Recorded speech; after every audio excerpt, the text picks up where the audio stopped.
Can someone second it? Can someone second the motion?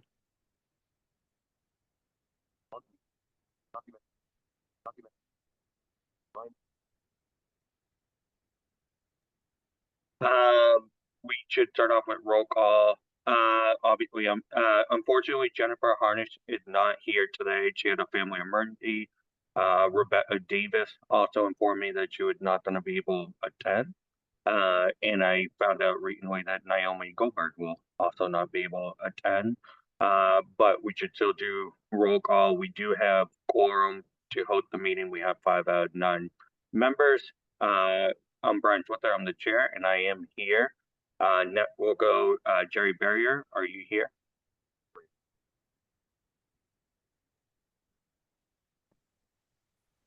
Yeah. Great. Jennifer, are you here? Open participants panel closed. 16. Jennifer Whitmore. Mute currently. Video content. Martha, are you here? Yeah. Commissioner Oliveira. I'm here, present. And then Priscilla. I'm here. Jennifer Harnish. No. Rebecca Davis. Naomi Goldberg. Fantastic. So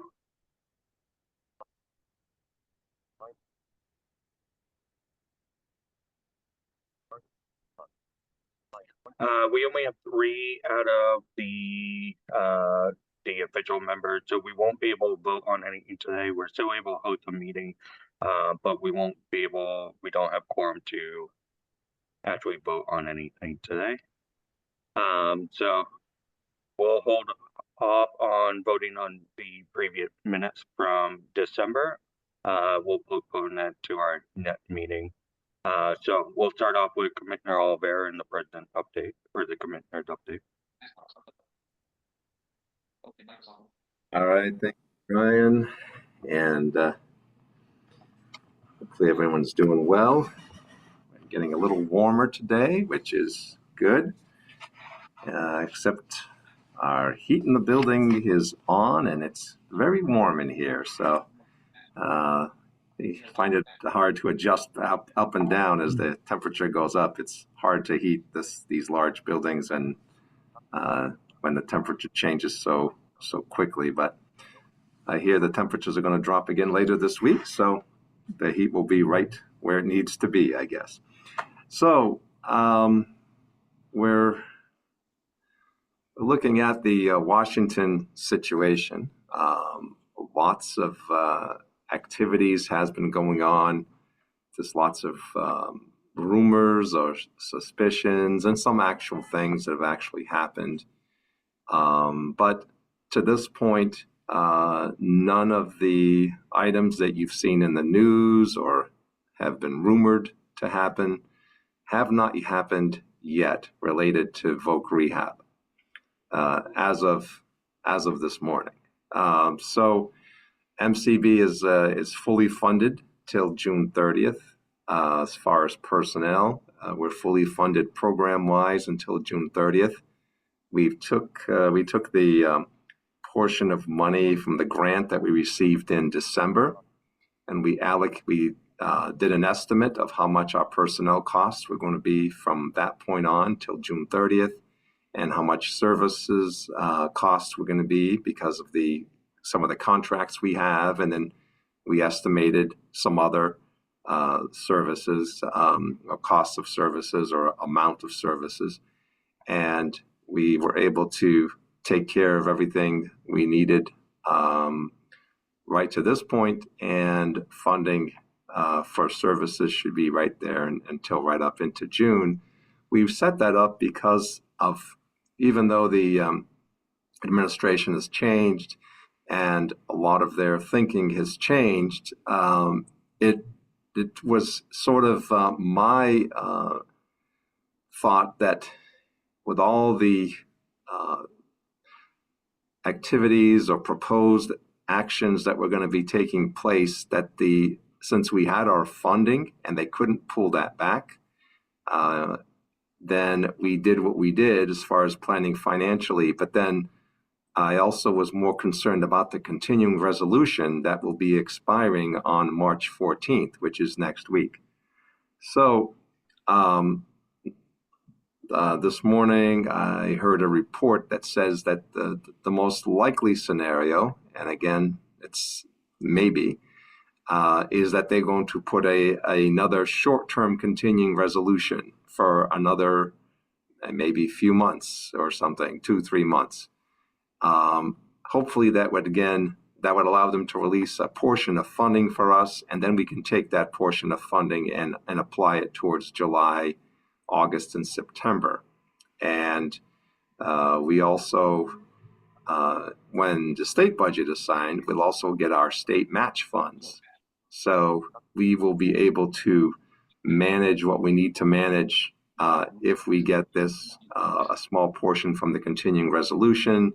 If that in fact occurs, if a full budget is passed, then we're good. We'll get the remainder of the funding, and we don't have to worry about anything else. But other than that, if it is a continuing resolution, then my strategy is that once the state budget is signed, then we will be given a chunk of state funds so that we can match the federal grant, and we can roll any additional services right with that state grant. So that's the plan we have.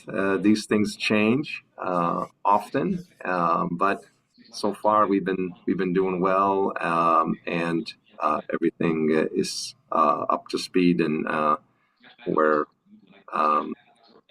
fully staffed here on the VR side. We don't have any postings looking for VR counselors. We have a full complement of folks supporting VR services that we provide internally, and our vendor providers are right up to par on what they're doing for us as far as providing services. So we are in generally good shape and should be doing well. So I'm going to pass it over to Justine. She'll give you an update of the vocational rehab services that we're doing, and then we can have Nate review the statistics for you, and then we'll be open to taking any questions. Okay, Justine? Thank you. Hello, everyone. A few updates for you today. We are about less than a month away from our Visions of Collaborations conference, which is our pre-ETS, so our pre-vocational transition conference. It's primarily aimed at teachers of students with visual impairments and comms, and other professionals working with youth, particularly in the school systems. This conference this year, we have a great lineup. Our VR team has worked really tremendously hard to form a really great panel of speakers. We have a student panel as well. So we're really looking forward to that. Registration opened just last Monday, and we already have, I believe, as of this morning, it was 94 participants signed up, as well as 10 vendor or exhibit tables that we'll be offering. So we're really excited about that, and we anticipate really just a great day of collaboration and networking, and ensuring that TVIs and comms, working with our students and our consumers in schools, are as informed as possible. Turning to our internship program, our employment services team is in the process of identifying both interns and internship sites for consumers. We've already secured a few placements, which is exciting. And as part of the program, this has existed the past few years, is my understanding, but we have offered a soft skills training. So this, in the past, has been delivered in one kind of large statewide group. This year, we're actually shifting it to a regional approach. where each region will conduct its own soft skills training session, where everyone will follow kind of our core curriculum for the soft skills training. But with this approach, it will really allow for slightly more hands-on training, kind of running some mock interviews, role-playing, job-like scenarios. And we're hoping that it will also establish some stronger peer connections with other consumers and peers essentially within each region. So we're excited about the added value that will bring to our interns.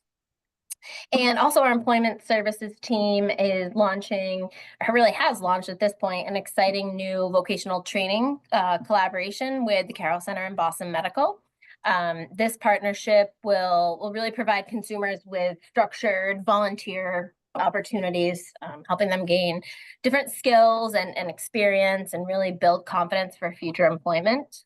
So a few weeks ago, was it now? Yeah, a few weeks ago, a tour of the Boston Medical Center facilities took place, and a review of potential roles and opportunities across various departments that may be of interest to our consumers occurred. And we're soon ready to launch. And that will be with the Carroll Center leading consumer preparation and training and really helping facilitate these experiences at BMC. So those are my updates for today.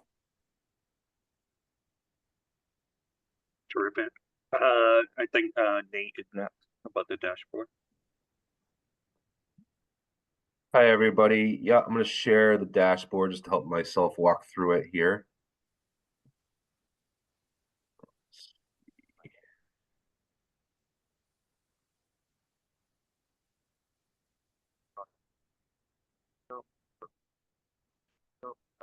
All right. We currently have 870 SR children cases open with the agency. We have 3,365 SR adult cases open. That includes our DBES cases as well. We have 215 VR youth cases. That's mostly our pre-ets. And then our VR adult case current caseload is 759, excuse me. So far this year, this calendar year, we've closed 18 SR children's cases through January and February, 387 SR adult cases. And so far this fiscal year, we've closed 131 VR cases successfully, with 76 non-successfully. So a pretty good number there for VR closures so far this fiscal year. No big changes in our cases by age range for VR. We're pretty consistent with that over the last year or so. And also we've done already this year 1,500 certificates of blindness. We've done over 200 MCB IDs and have had 142 new registrations with the agency so far this calendar year. And the VR or the data dashboard is updated at the end of the month each month. This was one of our goals through our WIOA recommendations. It is complete. It is on our website and can be accessed off our main page. There's a group of tiles about a quarter of the way down on the main page that has the data dashboard link. It is accessible and it's updated on the last day of each month with the totals for, through the month and through either the calendar year or fiscal year, depending on how we're measuring things. So anybody have any questions on the numbers? I'll let DRC, any members of the RC ask questions first.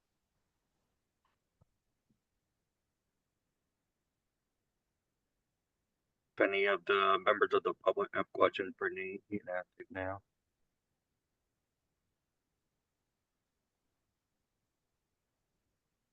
Awesome. If anyone has any questions for John or Justine as well, I'll open up to the RC first. Anything about funding for VR services?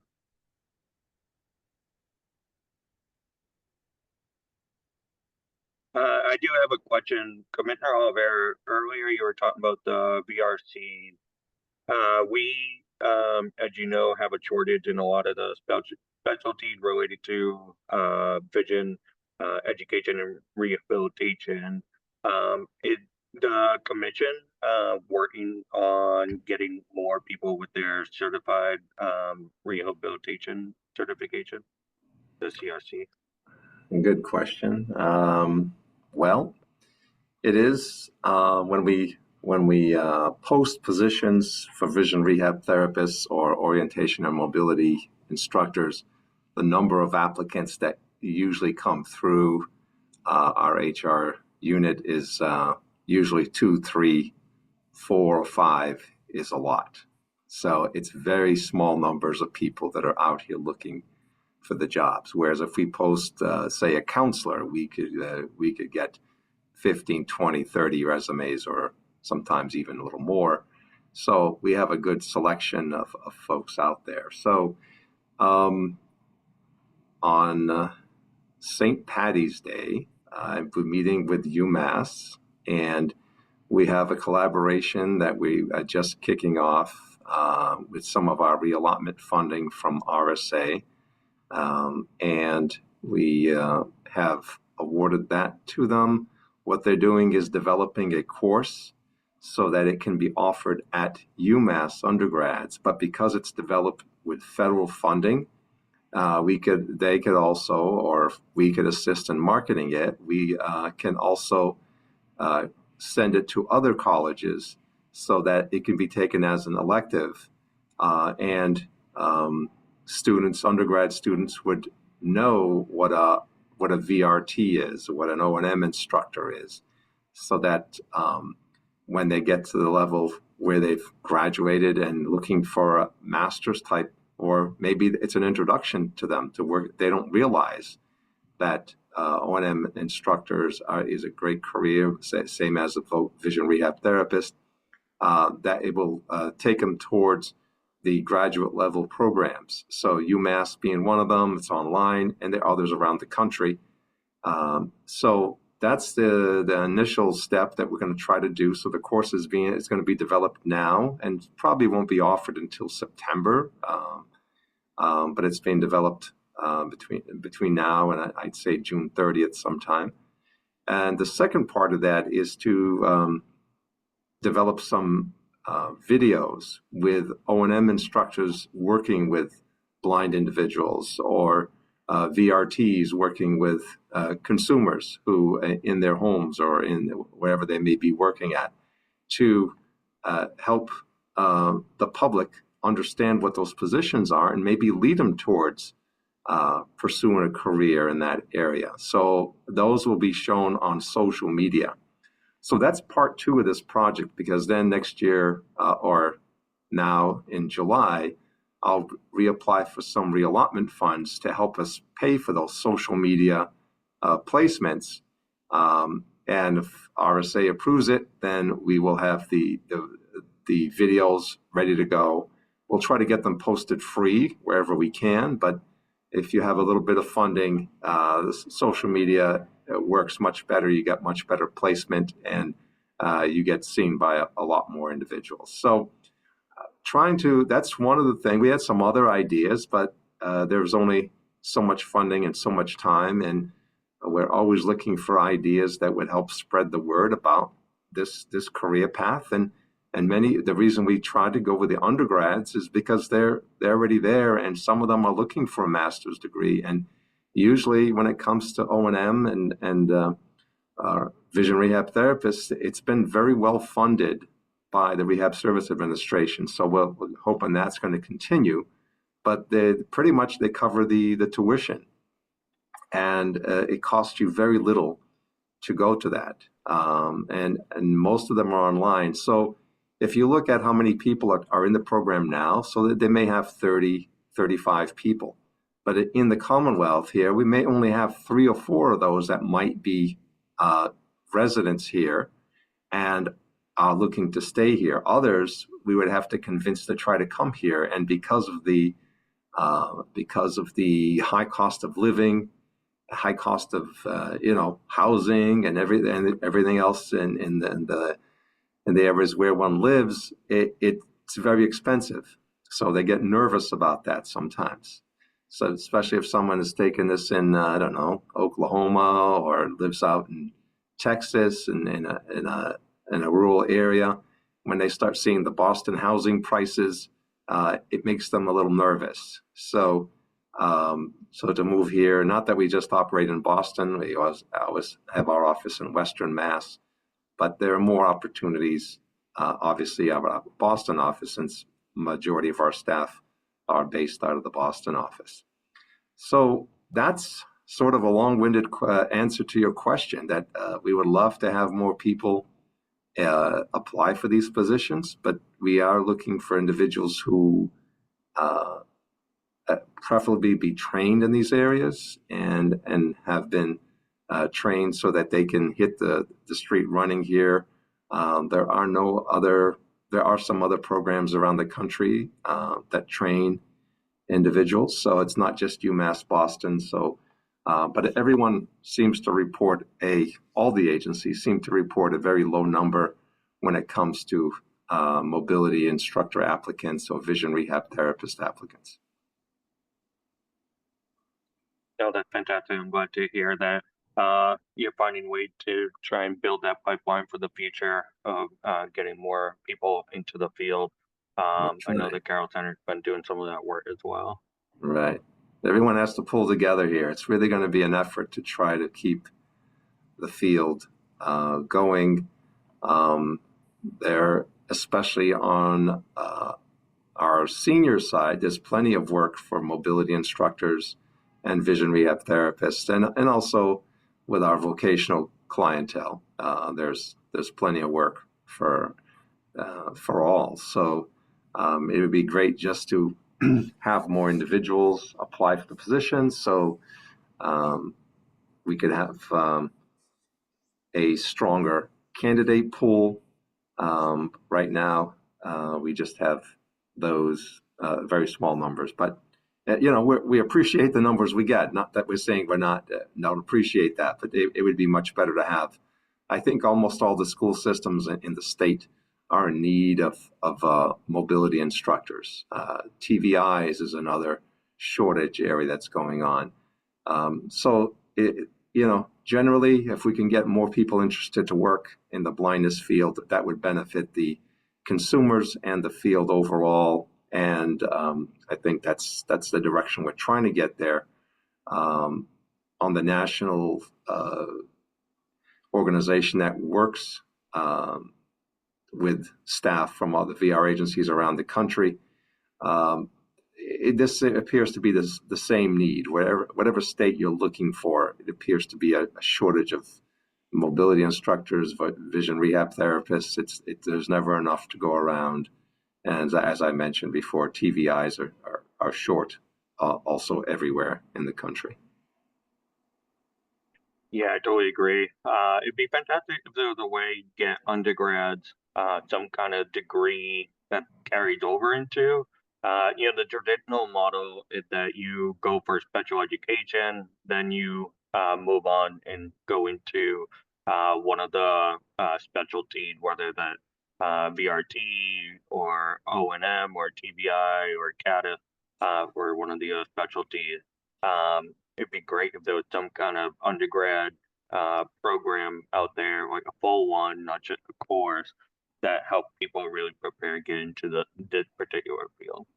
Yeah, I mean, it's psychology would work and other fields. So the related fields could be looked at to lead to that master's degree level, or we'll continue to experiment as we move forward and see what the rest of the country. I'll be at the national conference. Let me grab some water here.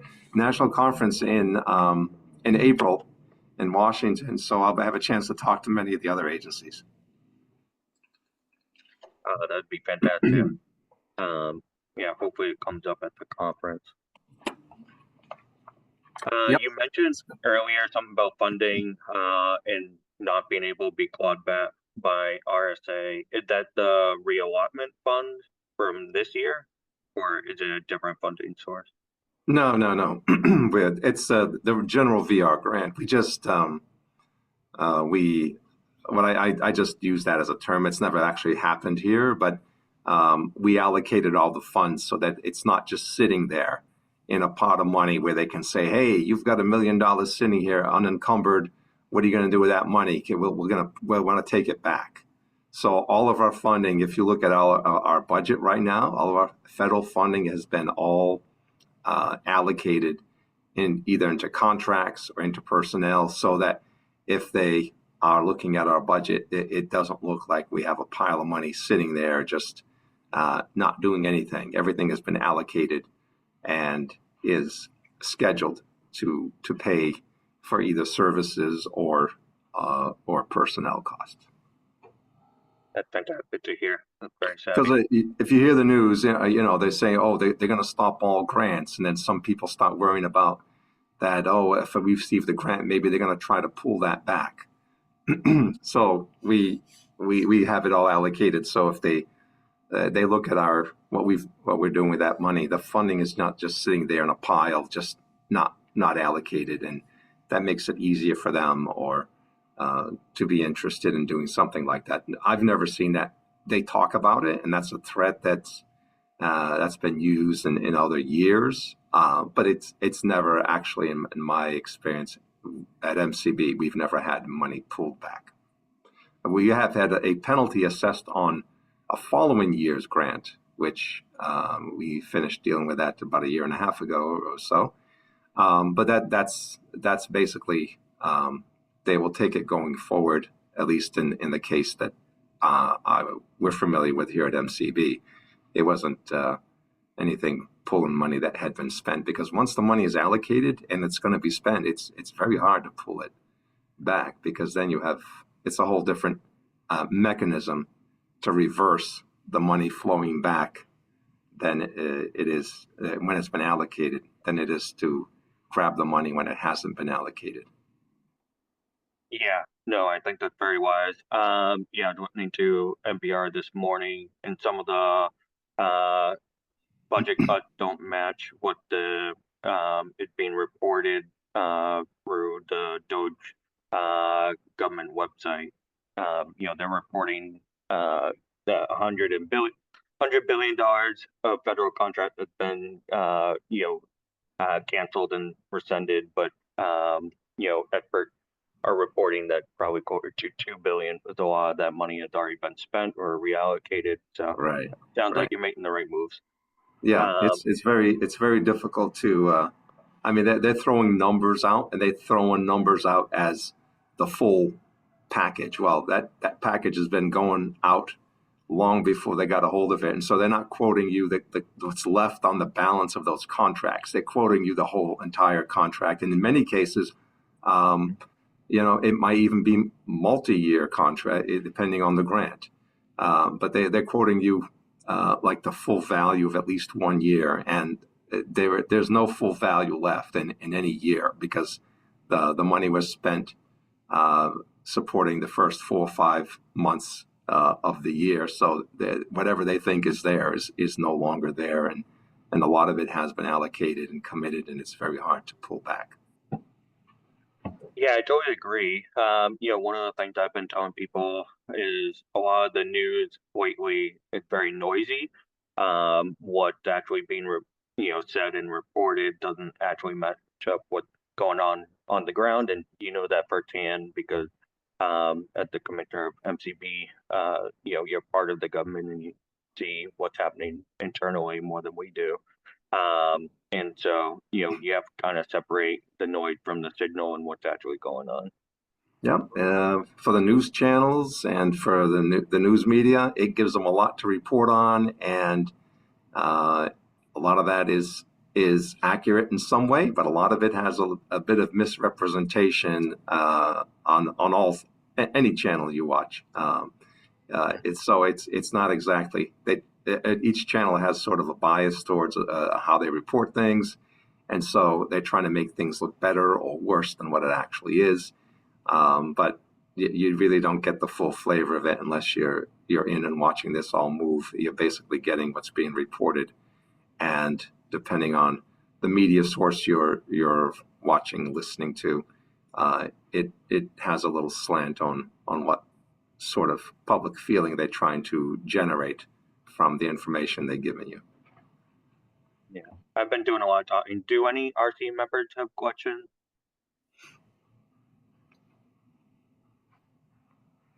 Any members of the public have questions?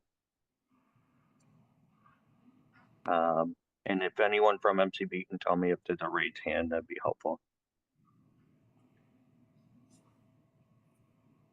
There's no one raising their hands, Brian. No raised hands, Brian. Okay, thank you. With that, Nate, can you share an update on WIOA and where we are with our progress? Yes, absolutely. Let's go. Well, we talked about a couple things already, which is great. One of the things is the data dashboard was one of our recommendations this year, and that is up and running, obviously. One of the other recommendations, recommendation number 4, was work with state and community partners to strengthen the quality of candidates applying for positions at MCB with partners, and John spoke to that earlier as well. One of the things I did want to give people an update on is we have completed the comprehensive needs assessment survey. Some of you participated in that. We have the results and the report for that. We're going to share that with you guys sometime either later this week or early next week for you to kind of take a look at it. And then we'll put that on our agenda for our next meeting to discuss. If people have questions or comments on that, we can discuss it at that point.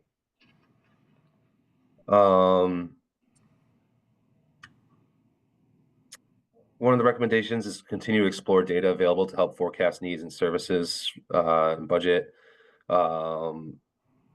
We've been doing that quite a bit. We have kind of gone through the process of looking at all of our data available to us and creating reports where needed, whether it's for field staff for monitoring where cases are, or if it's looking at trends and who's registered with us and those type of things. We continue to do that. Let's see. Better leverage with state agencies and partners to assist providing wraparound services to consumers. We have standardized one of our what we call an in-service presentation. It's a deck that we use when we go out to talk to folks either about MCB services or talk about common eye diseases. If we're talking to like a senior center or something like that, we want people to recognize some of the early onset indications that they might be experiencing some sort of diagnosis. So we do some education around that, because with a lot of the age-related diagnoses now, it can be slowed significantly with treatment. So we want to make sure that people do catch that if they are experiencing some of those things. We have worked with a number of different partners in different areas. We're working with DTA to go into each of their local offices to do an accessibility look at the experience of folks coming into those offices, also to educate them on our services and how to work with people with visual impairments. Can you elaborate a little bit more on who DTA is? Oh, I'm sorry. Yeah, DTA is Department of the DTA is the Department of Transitional Assistance. They serve 1 in 5 people in Massachusetts, and obviously we have a lot of consumers that work with them and receive benefits from DTA. They administer SNAP benefits as well as cash benefits if you qualify. Thank you. And Brian, I'd like to touch on one more point here that we didn't bring up, but that Nate and his unit have been working closely on, and we have been able to get an AI product approved by the Commonwealth and deployed here at the agency. And so that allows the counselor, when they're at their computer, if they have a question, that they can click on this app and ask the question, and they will receive an answer. The answer is shown, there may be 2 or 3 different possible answers, and it'll show them the answer plus the different policy attached to that, or directive from RSA attached to that. And so they can make a full interpretation for themselves, or take the interpretation that's given to them. And so that's fully deployed here, and we're looking forward to our counselors relying more on that, as long as the other ways we have for them to obtain information. But this is a fairly new product, and I think we're the first blind agency in the country to have it, and I think we are the second agency. Washington State, I believe, put something up similar to that, but it's so we're looking forward to get that more deployed into our VR staff for now. That's where we're focusing that on right now, because the policies and the different directives that come out from RSA are always changing, and this gives us a very good tool to stay up to date on things.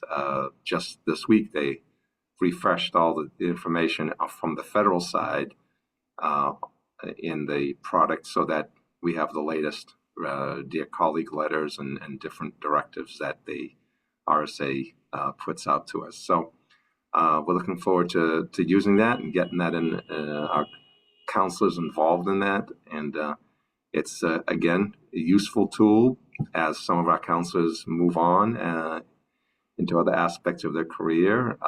Then the new counselors will have a good tool at their fingertips to answer the questions they may have quickly. Nate and his policy unit continue to work hard to support them, and he has other methods that they can ask questions, but this is a quick and fast tool if they need to know a question about the vocational rehab, or how it relates to a timeline for what has to be done in certain time frames, and so certain rules and regulations that the counselor is responsible for, and what the consumer is responsible for. Fantastic to hear. So glad you guys are using AI to help kind of streamline some of the processes at MCB. Fantastic. And I'm sure it's helpful for the VR counselor to have that additional resource in addition to the policy unit.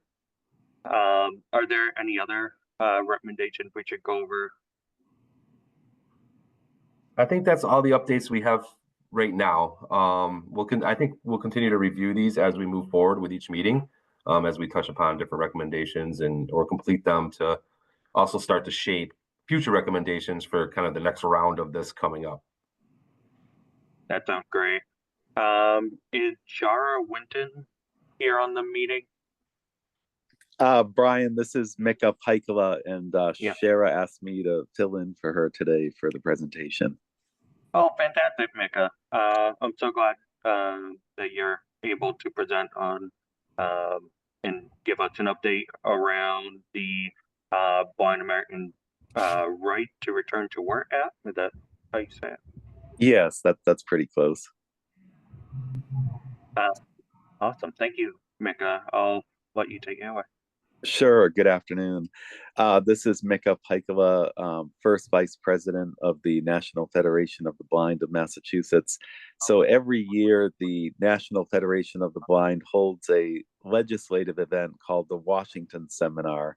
And essentially, folks from all around the country in late January and early February travel to Washington, D.C. to kind of advocate and lobby Congress for different bills that would be beneficial for people who are blind and low vision. Typically, there's 3 bills that are focused on each year. And so this year, we had about 10 or 12 people from Massachusetts. Kira Sweeney, who some of you may know, was our coordinator, and she did a great job. It was her first year kind of coordinating all the appointments and the activities. But I'll just briefly mention the other 2 bills without going into detail on them. But one of them was a software and web app accessibility bill, kind of seeking to, especially in the private sector, make websites and mobile apps more accessible. The second bill was the Non-Visual Medical Device Accessibility Act to kind of make home class 2 and 3 medical devices accessible. And then the bill that we're going to talk about here in some detail is the Blind Americans Return to Work Act. And this has to do with Social Security. So most people in the public kind of think of Social Security, as for folks that are retired, but they do have, and many of you are aware of these programs for folks, let's say from birth to age, 62. So the first key program is the SSI, Supplemental Security Income, and that's a means-based program where children and adults who are blind and who can receive monthly benefit. And again, it's means tested, but you don't have to have had work experience or contributed FICA taxes to get SSI benefits. And with both Social Security programs, there are kind of more favorable rules in many areas for people who are blind, low vision, compared to folks with other types of disabilities. So I bring up SSI because when folks go to work who are collecting SSI, it's kind of a gradual offset of their benefits as they begin to earn more money. They kind of gradually lose the SSI benefits until they earn enough where the benefits kind of completely drop off. Now, SSDI, Social Security Disability Insurance, that's a program, of course, where you have to have worked and contributed quarters, which essentially means you worked and paid FICA taxes into the Social Security system. And then if you either had or developed a disability like blindness, you can apply for SSDI benefits. And the amount of benefits you get will kind of depend on how much quarters you've contributed over your work history into Social Security. And the benefits are somewhat roughly tied to what one might get in terms of retirement. So SSDI, though, if someone is interested in going back to work, there's something called the Substantial Gainful Activity Limit, which is currently for people who are blind, $2,700 a month, which that equates to an annual income of $32,400. So if you earn over that, essentially, there is a trial work period, which ironically, so that you can have 9 months of a work trial period where your benefits are not affected, and 3 sort of bonus months within a 60-month claim period. But the trial work period is triggered with $1,160 of monthly income. And you notice that's lower than the figure I just gave you of substantial gainful activity. So it's kind of confusing. But once you exhaust the 9-month trial period and the 3-month bonus period, if you earn in any given month over $2,700, you will lose all of your SSDI benefits. It's kind of all or nothing, and people refer to it kind of as the earnings cliff.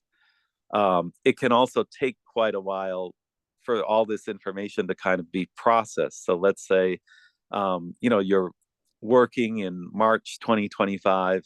It might be 6 months, a year, 18 months before, everything catches up and those wages are kind of figured out. And it's figured out if you're over the substantial gainful activity, the SGA, and that often results in overpayments, which folks can get a letter from Social Security saying, after they've been working for some time, that they might owe $30,000 or $50,000. So this, the National Federation of the Blind has always been interested in kind of reducing any kind of earnings limits for people who are blind, low vision. We've been trying to do this, for as long as there really have been earnings limits. So the Blind Americans Return to Work Act it is in the House now, the House of Representatives, HR 1175. And at the end of my talk, I'll give you a website where you can get more information. This bill has been introduced before, and it's just been introduced. The lead sponsor was Pete Sessions from Texas, and Representative Quicey Fume, I'm probably butchering that first name, of Maryland, is the second kind of lead sponsor or co-sponsor. But essentially what this would do is instead of the trial work period and the bonus period, basically as people earned $2, their benefits would be dropped by $1. For every $2 of earnings, the benefits would kind of be gradually dropped over that substantial gainful activity number. So instead of losing everything, you would kind of more gradually lose your benefits, and it wouldn't be, all at once, and it would be kind of depending on your income. So if you just made a couple dollars over SGA, you wouldn't really lose that much. But if you had a really high salary, then you could lose benefits, but you'd be making quite a bit more income. So the way the system is now, it's kind of oftentimes a disincentive for people to work if they're going to lose all of their benefits once hitting this SGA. And there has been some research done by National Industries for the Blind that has a lot of nonprofit agencies that employ folks that are blind throughout the country. And basically they found at least 21 to 37% of NIB affiliated employees who are blind, low vision would kind of decline, whether it be a raise or extra hours or a promotion, because they're afraid of losing their benefits, and of course losing all the benefits. There's no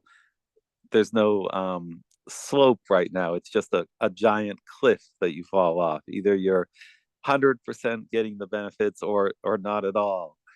So this bill would kind of even that out. It's set up, the bill is set up to do kind of a trial period from year 2026 to 2035.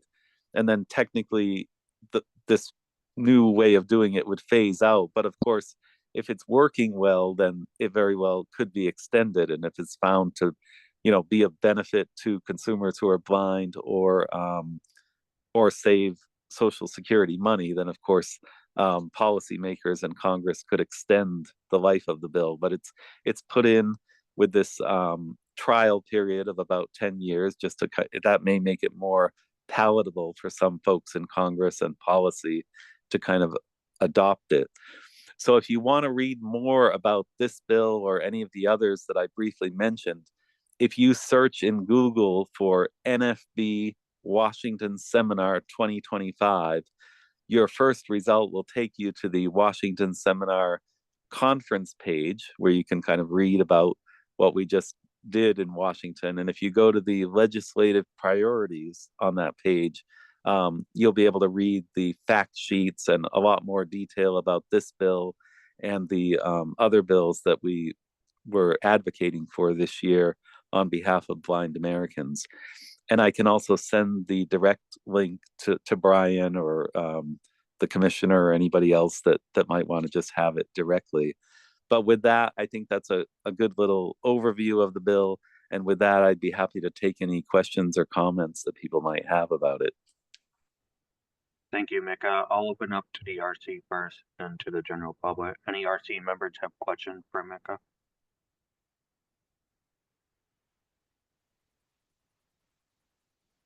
I do have a question myself.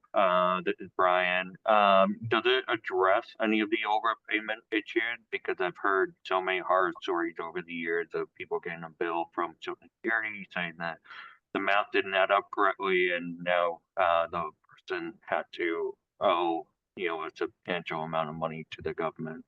How does it address the issue of overpayment?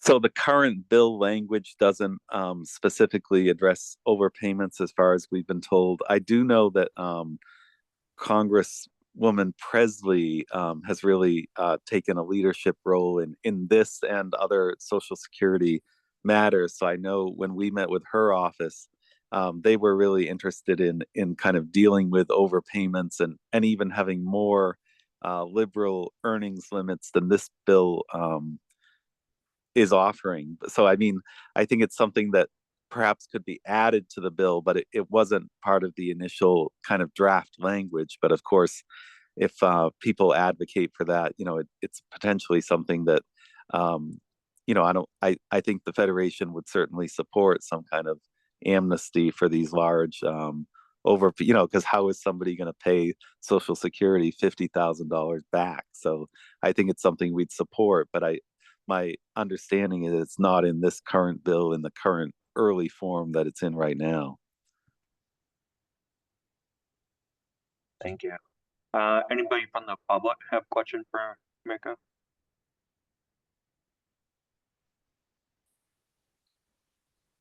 Quiet group today. Awesome. Thank you, Mika. Yeah, if you don't mind sharing the link, I can share out with the RC members, in case anyone's interested in following up. I know that Bill, I know you're here as a representative of NFB, but I do think that Bill could positively impact any of our clients who are blind or visually impaired and hoping to go back to work. So I appreciate you coming and speaking today. Yeah, it's great to be here. And also, Brian, we can kind of keep you updated as we get, Massachusetts Congress folks that are in Congress to co-sponsor it. And typically throughout the year, there's kind of a different pushes to kind of with each of these bills. So there was just one, once it got sponsored, but we can kind of talk offline about the different reps in Massachusetts and trying to, they all seemed, to support it. Basically, it's just kind of a matter of getting them to do the paperwork and sign on to the bill. Yeah, of course. Yeah, I'm happy to chat offline. Not to put Jerry Barrier on the spot, but we were recently talking, Jerry, about some of the quorum rules that BSCB is working on. So I'll give you the floor if you want to share a quick update about what BSCB is doing as well. Okay, this is Jerry. I'm not sure what we talked about recently, but the one, do you have something in mind, Brian?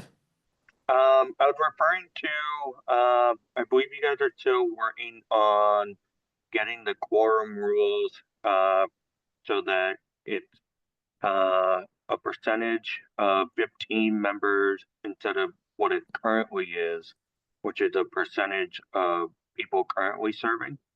That's correct. We are still working on that. We recently sent a letter to the Disability Law Center to get some feedback from them and determine what would be the next step to take. But we do feel that the quorum is inappropriate because it could lead to votes among a very small number of people, as opposed to the typical quorum that we should have, the majority if we had 15 people shown on the council. Whether or not all those seats have been filled or not, we would still use that 15-person number. So yeah, that is one thing we're working on. That's really the only thing at this point that I can think of. No, yeah, thank you for that update. I do think it's challenging to meet quorum when, the expectation is a quorum of 15. We did not meet quorum to vote today, even with the current language of currently serving.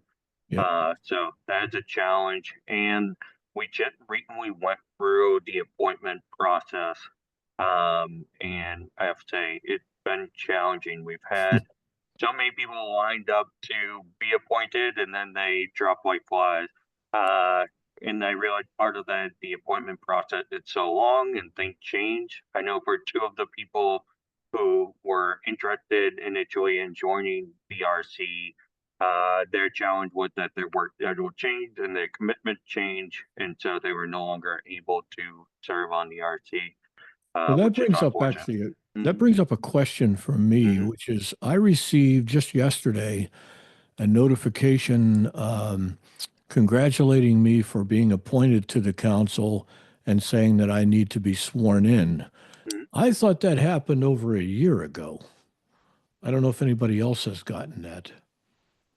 I got the same email with the appointment letter. I think you and I were up for reappointment, and then I think we have to be sworn in again. Okay, And that's interesting. complete our training again. Yeah, because it's only been maybe a year since I actually completed all the background check and everything. So, well, I'm glad I'm not the only one, I guess. Yeah, sometimes the government moves at a lightning fast pace. Only took a year this time. Awesome. Yeah. So, I think at our next meeting, we'll probably have Min and Darian, on the RC officially. They should have gotten the same letter that Jerry and I received. Minha is a assistive technology manager over at Burton School for the Blind. And Darian Johnson is part of the Workforce Development Council for the state. So we look forward to having them to join us at our next meeting. So we'll actually have a few extra RC members next meeting. Just if Min and Darian don't mind sending me their appointment letters, and you too, Jerry, it'd be great to kind of keep a record of everyone's appointment letters. Sure. As the chair, I don't get notified when people are appointed, and it has created some confusion in our record keeping process. So it'd be great if you could send me a copy of your appointment letter. That way it makes it easier to track when people are up for a reappointment and that kind of stuff. Thank you, Jerry. I did meet with Heather Wood last week or 2 weeks ago. She is the chair of the what they call SRC for Massability. It's our analog to the RC for the Commission for the Blind. She reached out asking if there were ways we could collaborate between the two councils. So we have a follow-up meeting with Commissioner Oliveira and Commissioner Wolf from Massability to see if there are ways we can collaborate between the two councils. So I don't have an update beyond that at the moment, but hopefully maybe next meeting I'll have an update on how maybe there are ways we can work with them more effectively. I know in the past, Dan worked with the chair of the SRC, so maybe there are avenues that we can work collaboratively with them. As you guys may know, the executive order that allows us to meet remotely expires at the end of the month. It's my understanding that the decision to do it remotely or hybrid or in person is left to each individual council chair. My intention is to continue having it either remotely or hybrid, regardless of whether or not that executive order gets renewed or not. I do see the benefit of having some kind of component that's remote.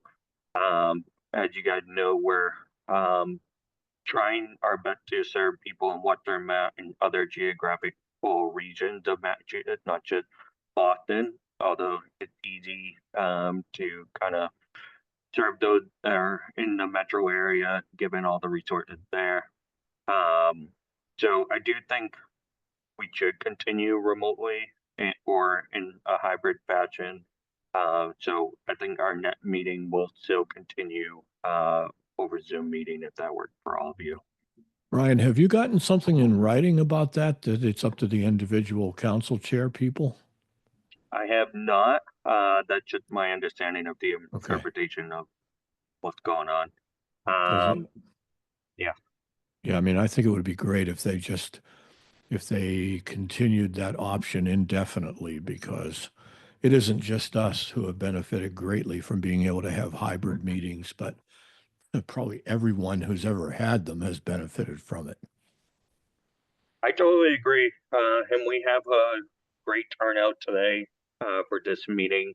And I don't think we would have had the same turnout if we were in person. Mhm.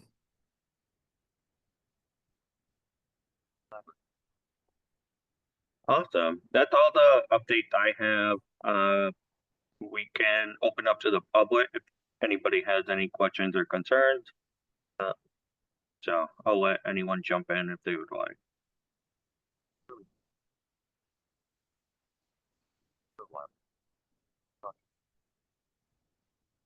All right, hearing none, I'll call the meeting to a close. Thank you, everyone. All right. Have a great day, everyone. Thank you. Thank you.